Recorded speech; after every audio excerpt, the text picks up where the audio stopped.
When you grow up like I did early on, you're taught to survive, and as a result, because you're taught to survive in such a way that you can get manipulative. Make the teaching simpler. Don't teach me 8 things. Teach me 1 thing. I get more done in an average day than most do, but it's because I was taught the power of focus. You know, what do you think's holding me back? What do you see that I don't see? Mr. Steven Scoggins in the house. What's up, buddy? How you doing?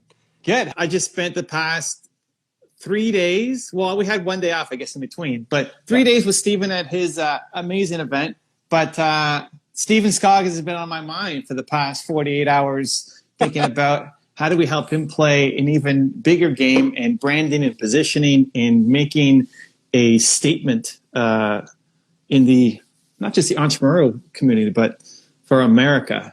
And so I had this little opening here, and I told Steven like 20 minutes ago, hey, do you want to go live right now with me at 2? He's like, yes. So here we are. How do we want to position or explain to see if context what's happened over the past 36 hours? Easy way. Obviously, we just came back from a phenomenal event. Very encouraged by the response and by the testimonials of people that ultimately experienced a lot of various levels of transformation in their own right. I still don't have all my voice back yet, but so I'm a little softer than normal. But I reached out to you and I said, Evan, I've been working really hard, trying to do the right things, trying to be consistent, trying to help as many people as possible. What do you think's holding me back? What do you see that I don't see? And you were like, I think it's going to come down to positioning and branding. Because you're in a sea of a lot of folks are talking about personal transformation and stuff like that. And I was like, well, that's a great point. So I should probably think about that. And then you've been pinging me the last 48 hours with ideas and concepts, and you sent me this one that really, really resonated with me. And it resonated with me because it's exactly what happened to me. Right? Steve Meyer took a second chance or took a chance on me that I didn't deserve or that I think I earned. And at the end of the day, I do think that's what I do a lot of as I take chances on people, because I see potential in people that maybe they don't see in themselves. I was even talking to Connor about that. And you were like, well, all your kids, that's how you had all your kids. You kind of did it that way. So I was like, that's probably a good idea. Yeah. So what's remarkable, I mean, there's many remarkable things about Steven. One of them is he's got, how many kids do you have? I have 3 total now. 3 kids, but none of them are his biological kids. He's basically, I don't know if adopted is the right word or what, but he's found people and believes in them so much that he turns them into his kids. Like he becomes their dad, which is great. And it's also like you've done it with the people on your team and just guiding them, and you become who was your mentor's name? Steve Meyer was just a local home builder in the area that it was my dad's employer and gave me a second chance. Yeah. So how do we make that for America? This is what I've been struggling with, because I like the branding. I think it fits. I just sent you an email like an hour ago. I don't know if you saw it yet or not, but I think there's an entire rebrand of Steven Scoggins, but it's not a rebrand because it's actually just more an authentic brand of who you've actually always been, but just America hasn't seen yet. What are the programs underneath that look like? Like, how do you bring that to America? Yeah, well, that's actually the conversation you and I've been having for the last little bit. The live event space is something that I thoroughly enjoy. I love the impact that it makes. I tend to come more alive at a live event than I do anywhere else. Not that I don't enjoy YouTube, because I love YouTube. It's been a very good platform for me. We have the curriculum, we have courses and stuff like that. But I think you said it best. You told me that essentially that transformation is actually a byproduct of taking a chance on people who otherwise would not really have a shot. And in many ways, Evan, you've done that for me since I've gotten to know you a little bit. There's been several times where you've just given me a shot at something along the way, to kind of think, keep things moving along. And I just try to make good on all those impressions. And I think there's an element of that, right? There's an element of, you just want people to do good with what you give them. And if they continue doing good with what you give them a little more, right? So it's the spirit of delegation. But it's the spirit of delegation in a different way, right? It's trying to get the most out of them, and help them overcome the blind spot and help them kind of see through things. So, I think courses and stuff are great. and there's definitely an element to that. But I think, one of the things that you and I have been brainstorming is what if I just took 10 or 20 people, brought them to Raleigh or had them in Raleigh, and looked at what their entrepreneurial journey might be, or what their speaking might be, or something like that. And we had this really cool experience for those watching that didn't get to attend Transform You Live. By the way, Believe Nation was awesome. So thank you for Believe Nation for showing up for that event. It was amazing. But Evan decided to call an audible midday and put my son on stage as part of a panel discussion. So that was pretty interesting. So, how do you take Steve's message and make it bigger? Because this is I think everything is super on point. I love to take a chance on me. Mark Randolph? Mm-mm. Mark Randolph it was one of the co-founders of Netflix. Okay. Now he's ventured into the same thing. Like, hey, Steven's had a lot of success in entrepreneurship and now wants to give back and have a bigger impact than just being an operator of a successful company. And his main theme is that'll never work. Mm-hmm. Because everybody told him that'll never work, that Netflix, that'll never work. And most entrepreneurs get that. It's like, well, that'll never work. And so his brand, his blog, his podcast, everything is around, well, that'll never work. And he brings people on to talk about all their ideas that people told them that'll never work. And obviously went on to go and work, right? I see something similar for you of taking a chance on people. I think there's a model to have somebody, like having people housed in your place, whether they're speakers or entrepreneurs. It's like there's the thing of being around you that's what creates a transformation. Mm-hmm. That doesn't translate as well into a thought leadership video as much, or even an event where you're just speaking on stage, as opposed to the actions that you do. It's the leading by example as opposed to just tell me what to do. Yeah. And so that's where it's like you're creating something new that hasn't been done, which is why I'm struggling. Like if you said, well, how do I photocopy this person's plan? Like, okay, well, do X, Y, Z, have your courses and do your events. And that's what everybody does. But how do we take that concept that is very personal? It's the relationship, like the people who you've adopted have become so much better humans because of the exposure to you. And how do we do that on a big scale? Is it something that so some ideas that come to mind, right? I pitched you the idea of, hey, you take 30, 40 speakers, 20 speakers, whatever, let them use your space and you coach and help them transform and you document the whole thing and you're on their channels as well. And that helps build that side of things up. It could be incubating companies or humans. Like it doesn't only have to be entrepreneurship. It could just be you take people in and you put them through an 8-week boot camp or a 3-month boot camp with you, just being around them. And it doesn't mean you don't teach curriculum and you don't have the programs there too, but it's not the main focus. It's like, it's the energy that being around you. And like, what does taking a chance on somebody mean? Are you setting up a scholarship fund for people? Interesting. One of the things that we were doing before I decided to step back out there and put myself back out there was actually doing, working specifically with the foster care system and then the recipient population. So people who are trying to reintegrate back into society.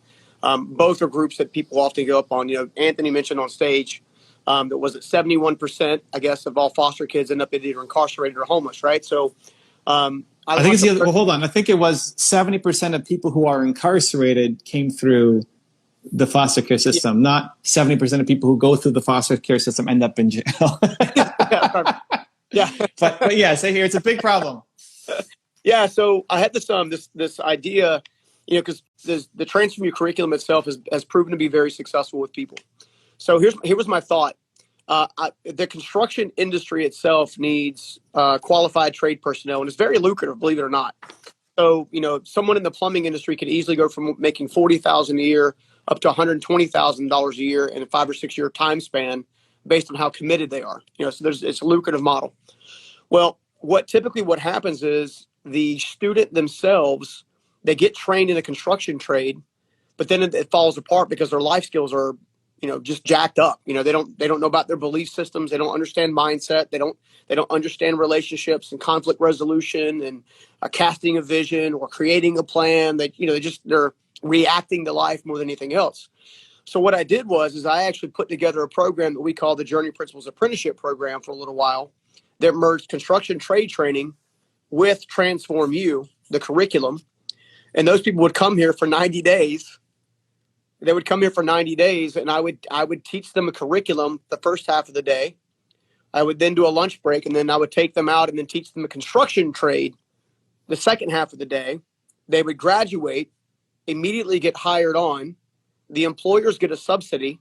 So the employers actually get the salary comped for them by the local and state and federal governments, because the local, state, and federal governments are trying to solve these issues, right? So there's dollars and cents for that. Not only that, they also have a track record. I gave each employer basically a 20-year time frame of saying, okay, if they hit this metric, they're making this money. Hit this metric, they're making this money. This is their incremental success over time frame. And as a result, we were able to take pretty much anybody from any walk of life, especially a disadvantaged walk of life, not only teach them how to master their life, but also teach them a very, very lucrative profession, which means now they become homeowners, right? Now they become community givers. Now they actually, the homes that they would be building as part of the apprenticeship program now become homes that the class behind them gets to live in. So you solve a housing need, you solve a market need, you solve a life need, and at the end of the day, I think I said this during the Transform You Live, is I believe that life is not about just us.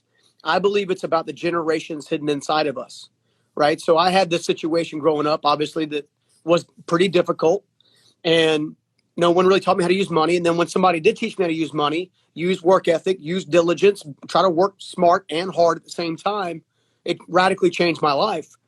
And I'm convinced that the reason I am who I am today, basically trying to be a father to the fatherless, so to speak, is because someone taught me how to be a better father. Right, to be intentional. You almost was that Steve or was that somebody else? Yeah, that was Steve and Susan Batts and a couple different people that made up that DNA. But at the end of the day, Steve poured into me probably more than anybody on a continual basis. Right. So what did he do? Like, how did he help you? Well, the first thing he did is he shifted my mindset. So the silly question that sounds really simple, really was the cause of the catalyst. So he asked me this question. He said, what's the difference between a rich man and a poor man? And on the surface, you think it's pretty easy. I responded with money, and he's like, absolutely not. It's the way they think. And then he floored me with the next question when he said, let me ask you this. Do you want to continue thinking like your father, or do you want to learn to think like me? Now, Steve was very, very successful financially. He was also incredibly generous as a person. All done quietly, never actually going through the process of being braggadocious with his stuff. And he had stuff. Like, it's not like he didn't have nice things or he didn't go nice places, but it was not important for him to brag about it. So it's something that I'm pretty passionate about myself. It's like, my family can enjoy nice things now, but we don't really truly put it out there intentionally, right? So these are types of things that he began to do. And then he would teach me other little things like, setting your day up. So, getting up early, having the first 30 minutes of your day, be geared towards prayer, meditation, giving thanks, getting your, kind of, I guess some would say the law of attraction, trying to attract the right people and the right opportunities and those types of things in. And then learning how to focus your day in 30-minute increments to make sure that basically your day doesn't get away from you. One of the things that my kids and the people that I lead would say is I get more done in an average day than most do, but it's because I was taught the power of focus. How did he do it, though? So those are some of the steps. So were you meeting him once a week? Like, what was the actual structure what did that look like? Yeah, so it's probably closer to twice a week, 2 or 3 times a week. He would come down, he would come around the corner and he would flash his lights. He'd honk his horn. He'd stick his head out the window and he'd say, Steven, come on down here. Steven, come on down here. Country guy. And I would come down. He said, get in the car. And I would get in the car. And sometimes he would talk about how and why not to use alcohol, right? Because alcohol played a huge role in my family's life. Sometimes he would talk about how to take an asset of any kind. So basically buy something that could be worth more and then put the work in to make it worth more and then sell that thing. So that eventually turned into real estate for me. So wait, so were they scheduled, or did he just happen to come by and you were there and he like found you? Yeah, it was more like happenstance. Like he always knew where I was, and he would just drive around the communities every day. And every so often, I guess if he had something on his mind, something kind of nagging at him, something that was on his mind, he would just kind of pull me in and say, hey, let me talk to you about something. Kind of like you're doing today. Yeah. We're driving around Steven's community. I like it. Okay, hold on. Did he do this for other people? Not that I'm aware of. He tried to do it with my father, but my father never engaged. My father, unfortunately, went down the alcohol path. Okay. But other kids in the community? Not that I'm aware of. Just you? Mm-hmm. What was so special about you? You know what? Here's the crazy part. When I wrote my first book, I was actually plagued by that question. Yeah. And the friend of mine that did a lot of the back end research, because you've read my story, it sounds like nuts, like nobody could possibly live that life, right? It's too wild. He actually went. Steve had already passed away, so he went to Steve's wife's house. Her name was Lona, and he actually asked her that question on my behalf. Mm-hmm. Why did Steve believe in me? And what he said is that he saw himself in me. At the end of the day, that's why he did it. He gave me a second chance because I was willing to humble myself and admit my mistakes. I've tried to live by that principle, from day one. I try to be authentic and vulnerable and transparent and honest as I possibly can, because I've discovered that for some reason it actually acts like a magnet, right? You're true with people. People can feel that you're being real with them, and as a result, they take steps closer, not further away. And I feel like a lot of times we hide our junk, and then we end up pushing people away that would actually benefit us to have us in our lives. Did he connect you to other people, or was it just you and him? It was primarily me and him until I got to the place in life where I had actually started the business. It was starting to do pretty well. And then he connected me with a guy by the name of Frank Wiesner, who was my second customer of all time. And here's the story. It's real fast. Steve had land to sell. Frank wanted to buy the land. He was also a home builder. Steve told him he would not sell him the land unless he hired me as his contractor. Hmm. So that's kind of like I'm not going to go on stage. Yeah. Unless your son's on there with me. Yeah, exactly. Just like. How did you meet this guy, Steve? Huh? How did you meet him? He was my dad's employer. I grew up around him. I moved in with my dad when I was 11, started carrying studs and kind of working the construction. And I guess, the only other thing that he's ever mentioned is that I have an insane work ethic. He was your dad's boss? Yeah, he's my dad's boss. Yeah, sure was. And we had similar names. I think the first time I met him, I might have been 11 or 12. And I said, he goes, hi, I'm Steve, Steve Myrick. I said, I'm Steven. He goes, oh, we have the same name. You must be a good guy. Nice. I think you have the capacity to do even so much more, right? I mean, the fact that he only took you on, you've already taken on 3 kids of your own and took it a step. Count the other 4 people that make up the Journey Principles management team. All of them are basically surrogate kids. All of them. Yeah. Like you've already taken what Steve gave you and upped it. Tried to. Yeah. I've been telling you what all along. My goal was to serve at scale. And I believe I can. And I believe these positions. I mean, I do too. So now I was thinking about how do we make that a little more specific? Like how do we serve at scale, right? This is where it becomes important. So in my head, I've got a couple ideas twinkling. The first is media, right? So if you're going to bring 40 kids in and they're part of your, incubation or whatever, that's great. Like if they just go off and do their business, that has an impact, great. But like, how do we take the message to America? Well, because it's being filmed, because people then see themselves in the kids who you're bringing in and we hear their stories. And then that becomes inspirational content for people to feel like, they could do it too. Yeah. So it's direct impact on your cohort every X number of months. Yeah. When they go off and have their impact, but that's not big enough. Mark and I were talking on the weekend quickly, and he was talking about like you go church to church, that's how you build it. It's like, it's not big enough. Like church to church in Raleigh, North Carolina is not big enough for where he could be, right? Like it has to be America, and you can't go church to church in America. So how do we do that? Because if you just keep, we talked about it, if you just keep going for 10 years, you'll get there. But like, how do we get there faster? Because you've got the heart and the capability and the skill set to do it. So it's the packaging and positioning. So the media company could be it, where you incubate, but it's like starts to shift the content strategy. Now it's not just you at the whiteboard explaining the principles, and now it's not just like it's your magic is in seeing the reaction of other people. Yeah. So it has to be you working with other people that becomes the core of the things that you do. Like I need to see people who feel like nobody's ever given them a chance, and here you are taking a chance. My team is always telling me, I wish we had cameras around when you did X, Y, and Z. I wish we had that on film. I wish we had that on film. I wish we had that on film. They say that all the time. Well, that becomes that. Then that's the show. Like that becomes your media show. That becomes a YouTube show. That becomes the podcast. Like that becomes the main thing. And you're setting it up so that when people are coming in, whether your established team already wants to, if they're willing to be on camera, etc.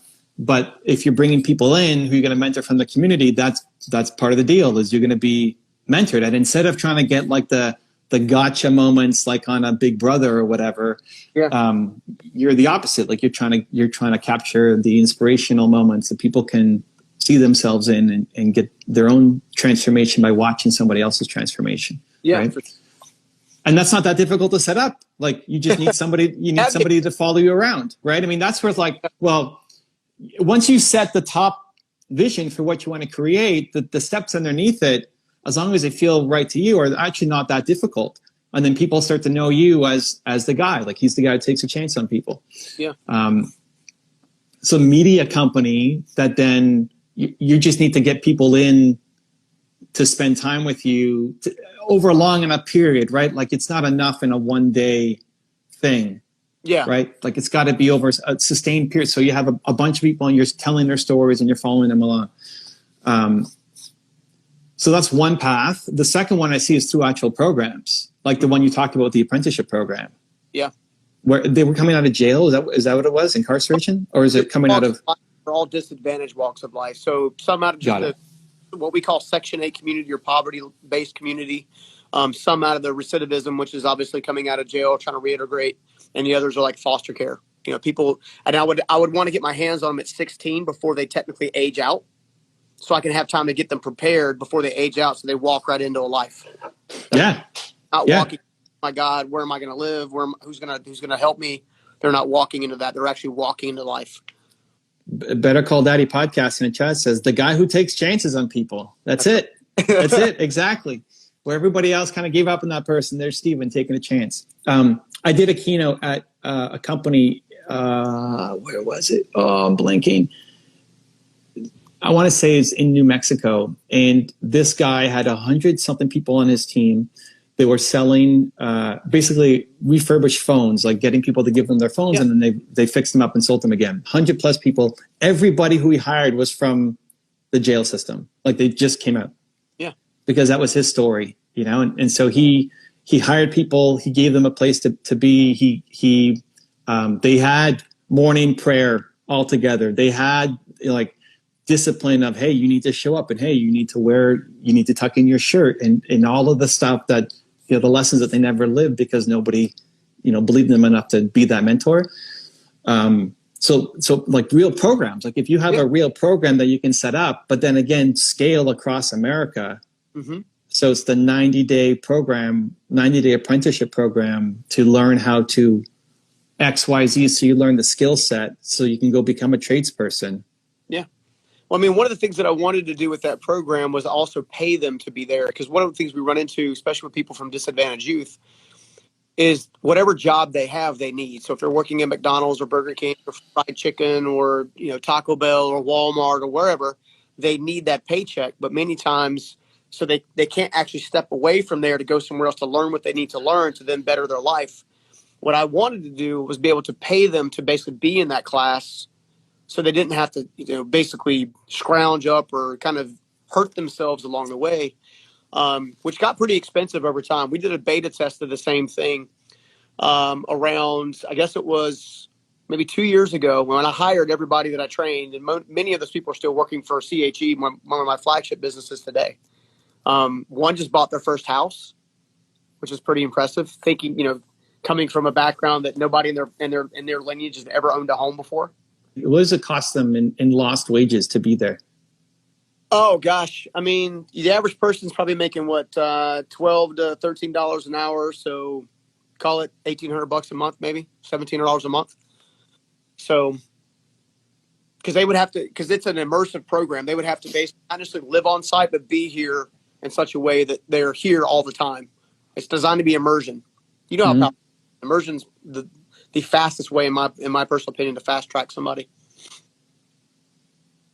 Yeah. So if you're not going to do, that could be part of the media company, but if you're not going to do media company around that, or to take it to scale, like if you're going to scale programs, then you need people to do the curriculum. So it's not you going across the country everywhere. Like there could be one day on day 4, day 1, that you're zooming into everybody and you're saying hi and like doing the event and all that kind of stuff. But you need facilitators. I think you get sponsorship. Yeah. I mean, sponsorship would be great. Because I've been funding everything. You know me. I just if I believe in it, I just fund it myself and go after it.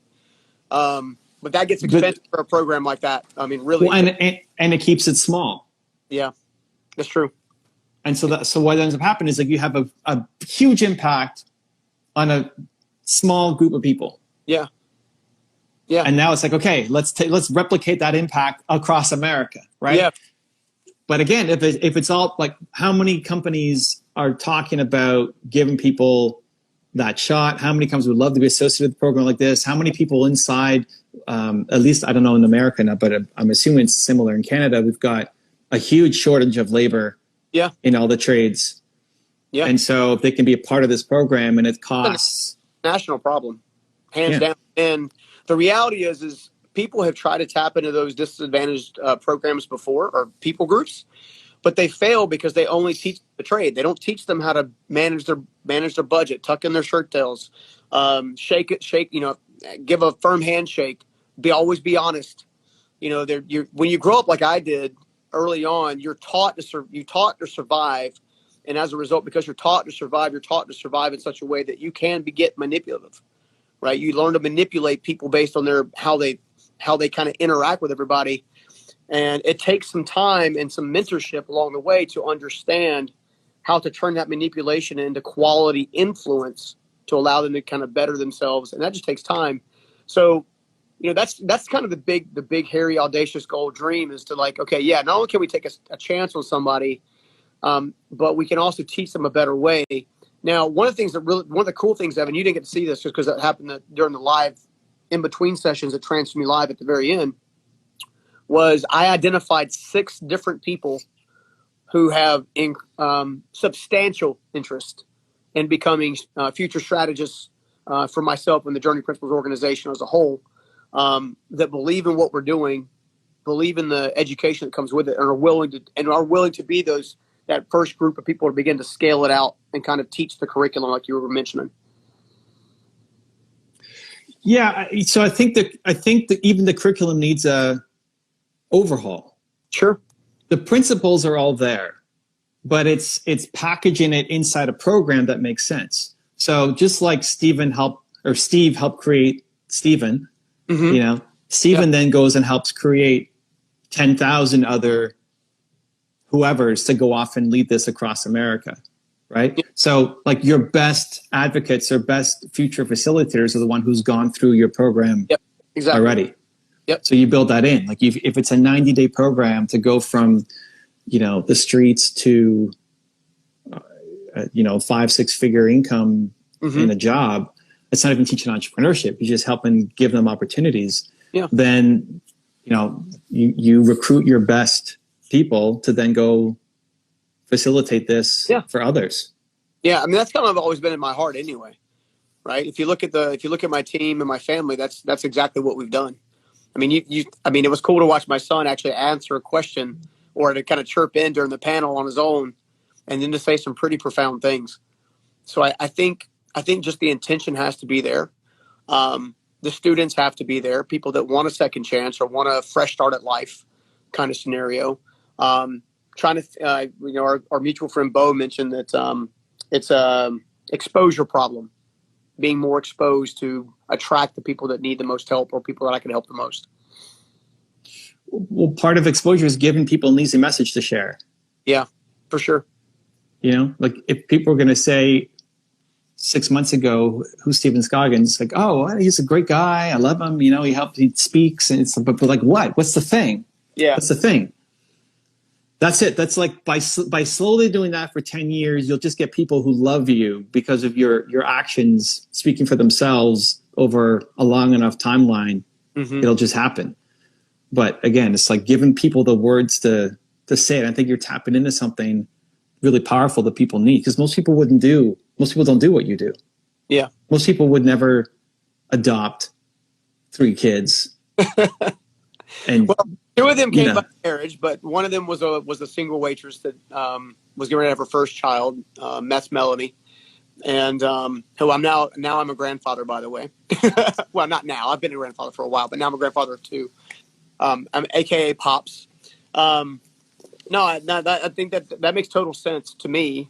How I package it to get it in front of people is the tricky part for me.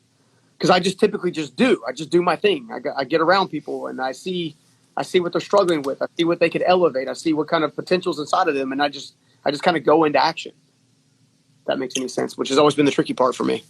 No, it's great, and you've worked your face off to build a business that can then support you to do this. But again, it's small and it's always been in your heart, but it hasn't been out there. Yeah. In the world, right? And you have a real shot of, I think, taking this to America. That program could be applied in so many different mechanisms, right? So like program 1 could be taking them to get them into the trades because that was your first business and that inside out and you have connections to be able to help people. But program 2 might be starting your own business. Yeah. And helping them, or even more specific in terms of speaking or being a thought leader or starting a YouTube channel. And you have friends you can call on. Like I'm happy to come in and teach and support or do a Q&A or, so that they feel that they're not so alone. Yeah. Like the programs can lead, you can have a whole string of, even if you start with trades and then expand that across America, now you can add a second program and a third program and a fourth program, where you don't even have to be the main guy anymore. You have leaders coming in and helping lead those programs, but you're the guy who put it all together. For sure. Yeah, I like the program. I just, where I run into roadblocks in myself is I've always funded it myself. And there's a limit to how much, capital I can invest at any one time in any one direction when I've got, a company that, requires quite a bit of capital to operate. Just in general. So that's been my Achilles heel. What's the most exciting thing? What's the most exciting idea from what we've talked about or what has come out in the past 48 hours? I think the most exciting idea is America itself is, in some cases, I feel like it's struggling with its own sense of identity, right? There's division everywhere. There's lack of hope in a lot of different places. There really isn't anybody taking chances. And I think the second chance thing or the taking a chance on someone is something I just do inherently. And if there are people out there who can use that, then I can definitely leverage that for their betterment. I'm totally down with that. The tricky part is, figuring out what the vehicle is because, like for example, I use the construction trade aspect just because it is something I know in and out. But when I met with a local nonprofit not that long ago, it was like, well, what if they don't do construction? What if they, style hair? Or what if they have aspirations of being a mechanic or a driver or, like a over-the-road driver? And I said, well, the program still works. I personally can't teach them how to drive a semi. I clearly can't teach them how to do hair. So, so I think at the end of the day, I think it's going to come down to, figuring out a way for my heart to connect with other people's hearts in a real way. Yeah, I think that the big picture is done. Like, I think it's a lock. I think it's super on point for you. It requires a lot of changes to your website and your bio and the events and the great, but that's all fixable. The vehicle, like, there's so many vehicles that you could use. What vehicle is the most exciting, from whether it's the media company, whether it's the training programs? Oh gosh. I like the training and the media side. You know, the media side is something I've been learning over the last 5 years specifically. I obviously own a live event center. It's where we held Transform You out, and people were blown away by the experience. So I love that side. Obviously, you know, maybe that's something I could tap Mark on the shoulder for a little bit. I know he's had some media structure stuff in the past. The trade side is there in that truly helps the person I used to be, like truly helps that person. But the scalable thing is, I forgot what Anthony said the stats were, but it's an absurd number of people in the foster care system that literally have nothing to look forward to once they kind of age out. And I'd like to find a way to quickly tap into that. Maybe try to figure out how to take the Transform You curriculum, but also merge it with whatever their dream is. Right. So the three things I'm really good at is influence, entrepreneurship, and then teaching. Those are things that come naturally to me, as a rule of thumb. Now, I will continue to refine those and make them better and better. But, you know, and my faith is also pretty important to me as well. But I think that's automatically ingrained in how I operate. Because I don't do the whole judgment stuff. I just kind of teach from a place of principle. So I like the media angle. It's not that difficult to set up. Mm-hmm. You need someone to follow you around. Yep. Who could be one person. Yep. Who follows you around. On my team. We have the gimbals. Yeah, you have a lot of the gear. It might be somebody's extra job or half a job. Mm-hmm. You need people, because like I think that, like, for me, one of the biggest things is Stephen just can't be doing it by himself. Yeah. There's nothing wrong with you speaking on stage or you speaking to the camera, but I think it's just going to be so much better when you're actually helping somebody. Yeah. You know? So how do we capture those moments? Well, are the people around you willing to be on camera as part of this experiment or this new series? Yes or no? And some people would be fine. Some people, you know, wouldn't. And then how do we get more people in, whether it's maybe a combination, whether it's in your facility and you're going to take, like, the 90 days, I wouldn't even worry so much about following the curriculum that you've already laid out. Mm-hmm. You stand up on stage, or like in your classroom or whatever, they come in and you have a idea for what you want to talk about, but where you're going to come alive is in actually ebbing and flowing with them. Yeah. So if you're going to talk about creating a schedule and how important it is, you have your principles and philosophies, and you can give them journals and notebooks and stuff to do it with. But if you've got half a day scheduled for that, it's like half an hour teaching and the other 4 hours bouncing with them.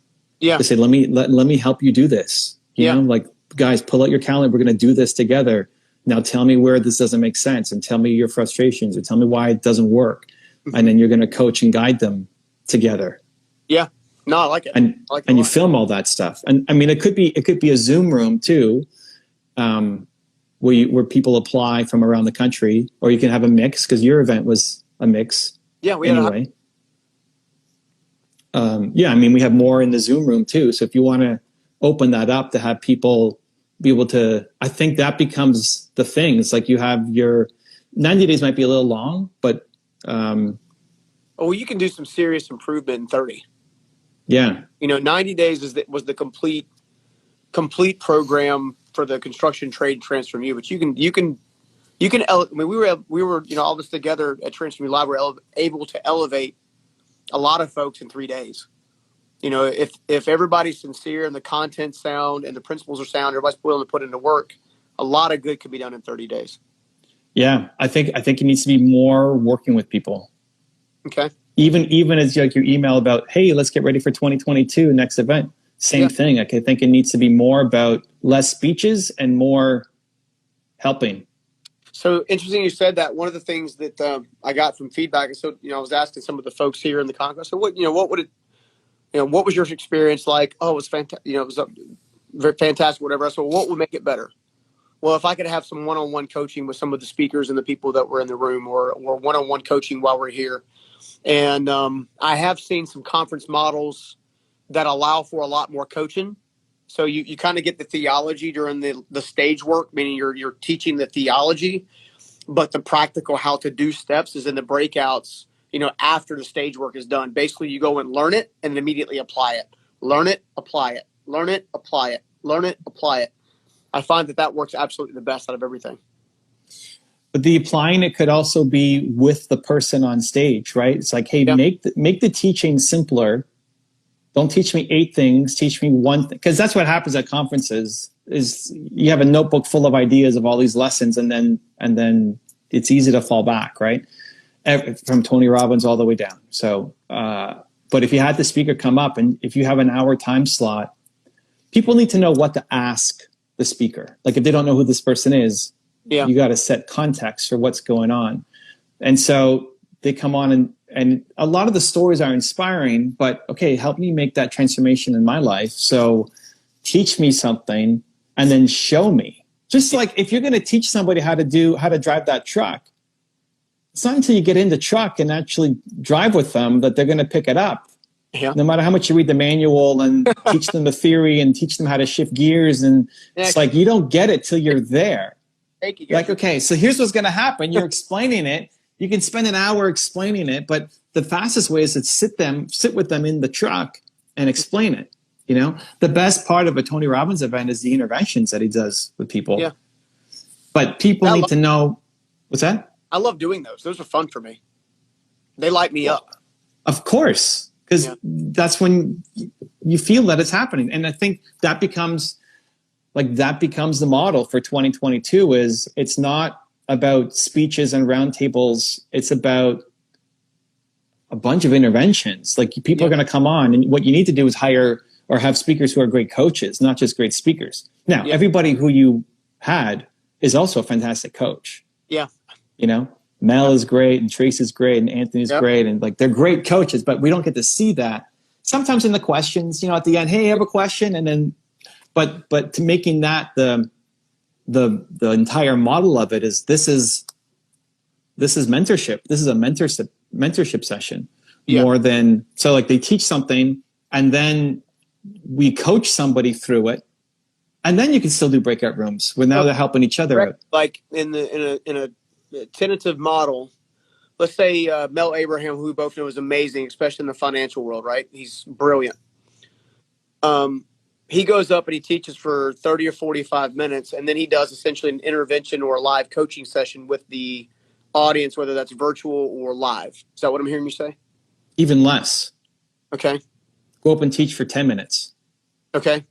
Just to introduce enough about who Mel Abraham is and what are we talking about? Because he's going to talk about finances, and Trucks is going to talk about identity shifting, and people are going to talk about different things. But then in working with somebody, you're teaching.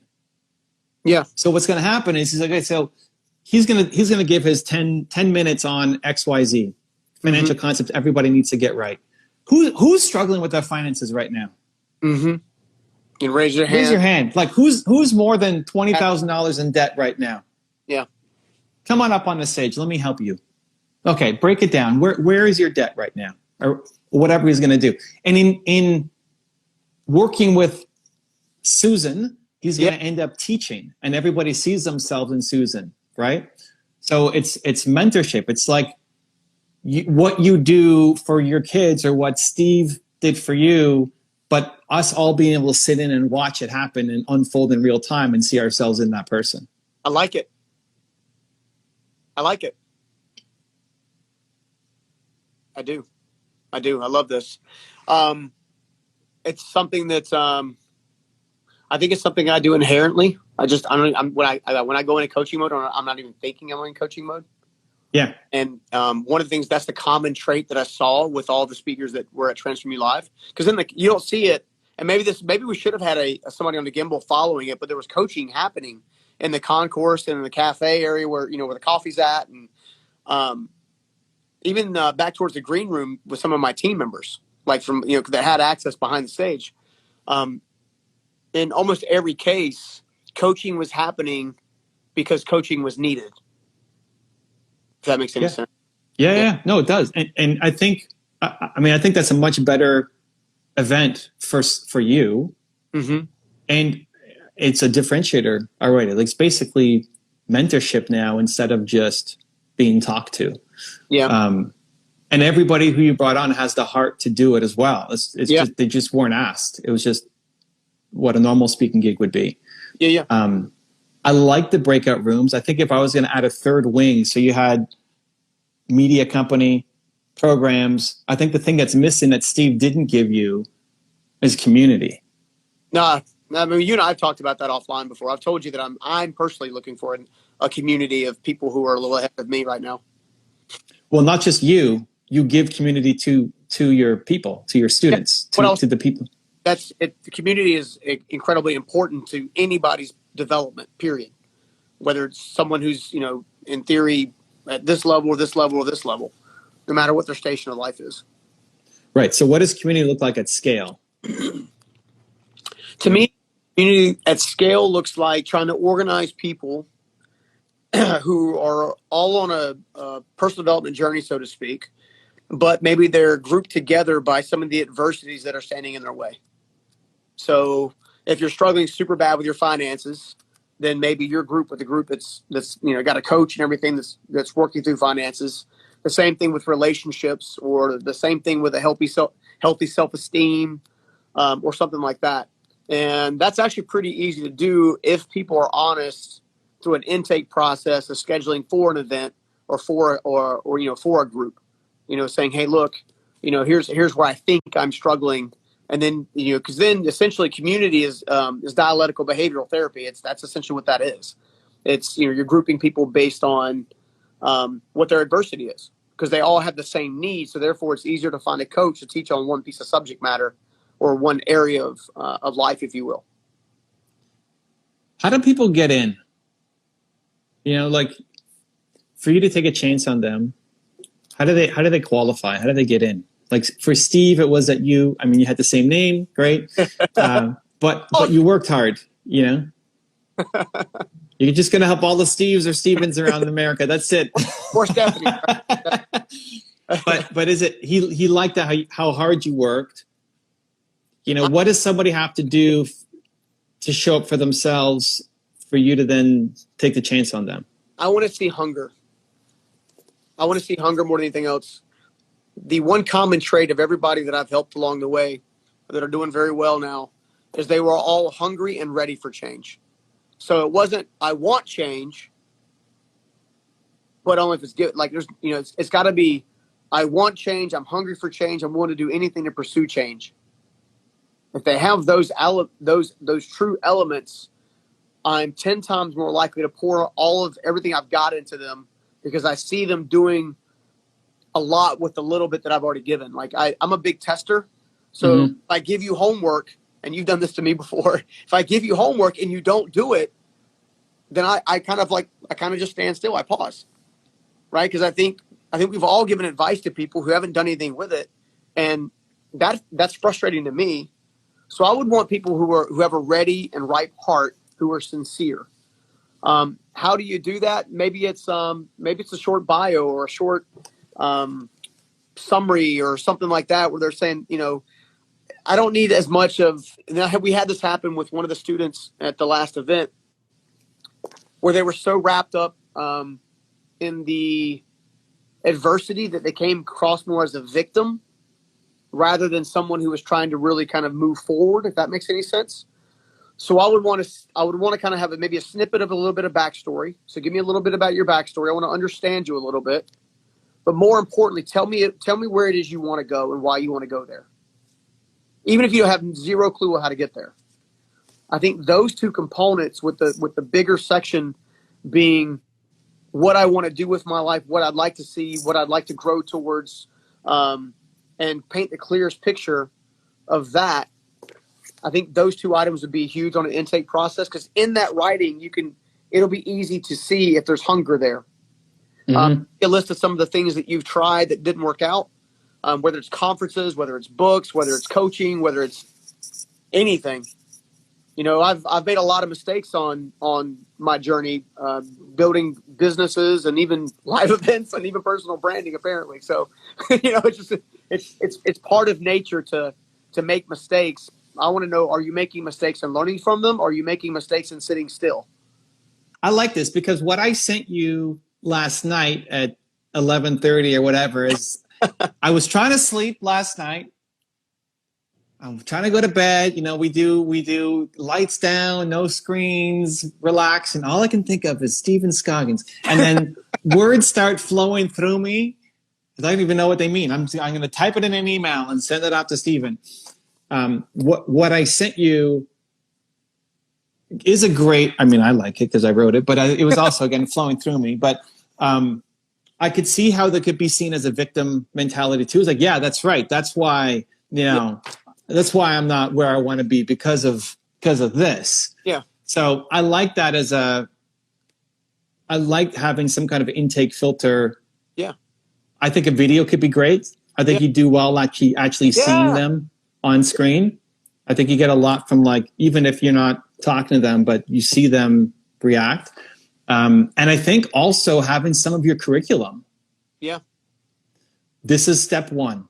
You had to have passed some kind of test early on for Steve to spend more time with you, that he saw something in you. Yeah. Maybe wasn't like a formal test of him saying, okay, if he does this, then I'll do this. But to help people just move or demonstrate that they're not just a victim, they just maybe had a bad lot in life, and they're ready to be hungry and change their life. Step one is go through this curriculum. Yeah. And you have a base curriculum for free.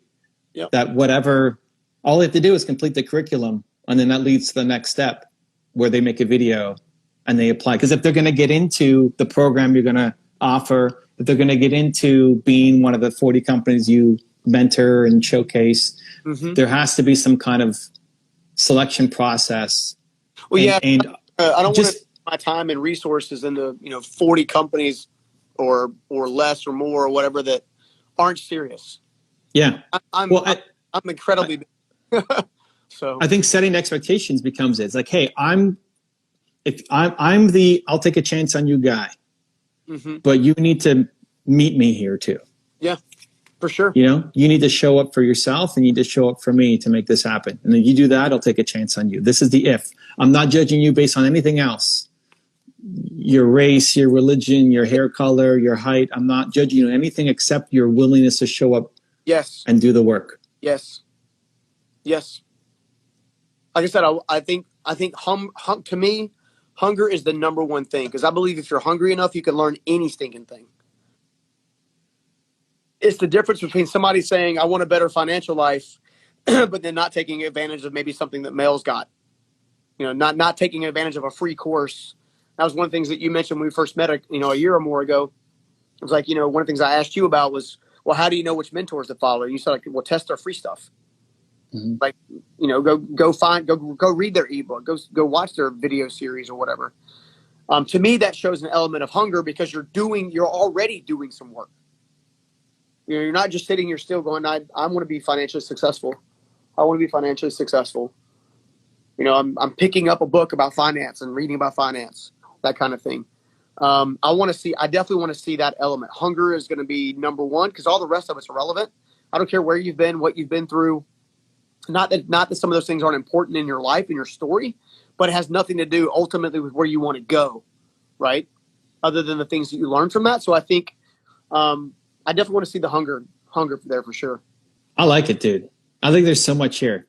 Let's go. This is good. This has been extra clarity for me. What's your next step? My next step is to commit. I know you just came off a crazy event and you can't speak, and you're taking some downtime now. So, but after that, I'm back at it next Tuesday. our mutual friend Mark and I, and so are going to probably look over some of the emails and stuff that you guys have sent me my way. I want to take it and digest it. But I think we can put a baseline program together, at least a beta test, where maybe it's not 40 people at once, maybe it's 5 or something like that, to kind of beta test it to see what kind of traction we can get. Or something like that. Maybe I want to see it work. Like, I just kind of want to see it work. Okay. We'll send Mark this. We'll send Mark this IG Live for him to watch too. All right, we'll do that. And then my commitment to you is I'll create an outline. Okay. That's my action item. Okay. And then it's rethinking branding. Yeah. Everything. Yeah. Yeah. Because what I do already fits into what we're already talking about, but how we position it message wise doesn't. And I totally get that. Done with that. Yeah. I like Stephen Scoggins, ladies and gentlemen. It is happening. Love it. Cool, man. Well, thanks for hopping on last minute. Staying up and thinking about me, man. I really appreciate that. Seriously. I appreciate you and Nina more than you know. You know, I can't help it. That wasn't even, I was trying to forget about you, Stephen. I wanted to sleep. But sometimes it flows through you, or you just got to not quench the spirit, right? Don't quench the spirit. It's flowing through you for a reason. So, you know, I love it. All right, brother. Well, I love you, man. Cool. See ya. Talk to you soon. Much love. Cheers. If you want to see another awesome one-on-one I did with an entrepreneur just like you, check out the video right there next to me. I think you'll enjoy it. Continue to believe, and I'll see you there. How I love opening up an interview is saying something personal about them. Because most people, when they're doing interviews, they read their bio and it's just super boring.